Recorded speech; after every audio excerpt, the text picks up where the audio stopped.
aujourd'hui constater la situation qui prévaut à l'Université de Ziguinchor. Et comme vous le voyez, c'est une situation de désolation, puisque l'université sans ses étudiants, sans ses enseignants, sans son personnel administratif n'est pas une université. Et c'est triste de le dire comme ça. Nous avons rencontré hier les autorités et nous leur avons demandé notre exigence de réouverture de l'université, puisqu'en fait, on ne peut pas refaire les mêmes erreurs qu'à l'UQAD. Il nous faudra sécuriser rapidement l'université et réouvrir dans les meilleurs délais.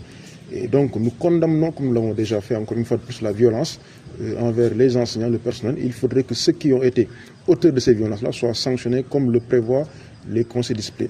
Ensuite, bien sûr, sécuriser l'université. De grâce que le ministre tienne, en tout cas, ses promesses, les engagements qui ont été pris lors des tournées, mais aussi lors du séminaire sur la stabilisation des calendriers, qu'il puisse les respecter.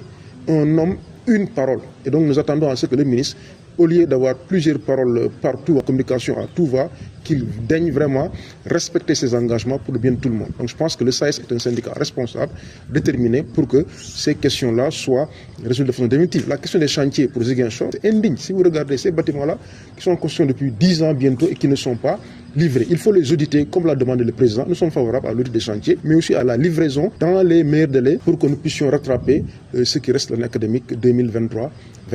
Le recteur nous a dit que les instances académiques sont en train de se réunir, donc le conseil va se réunir bientôt après les différents conseils du FR, et nous avons espoir en tout cas qu'ils vont réouvrir l'université pour que les étudiants puissent revenir, donc sécuriser, mais aussi appeler les étudiants au calme, parce qu'en fait l'université n'est pas une zone de non-droit dans laquelle chacun ferait ce qu'il veut. Il faudrait que les leçons de l'UQAD puissent servir, que l'on puisse arrêter la violence, les casses, les saccages, et que l'on puisse venir enseigner dans les meilleurs délais. Donc nous attendons depuis 6 mois la mise à disposition de décret. Donc c'est le décret sur la réversion des pensions aux ayants cause, donc les veufs et les veuves des enseignants décédés.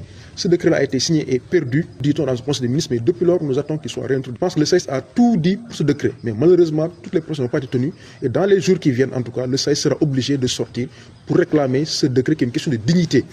C'est une question de droit, ce n'est pas un don, c'est un droit, c'est une question de dignité.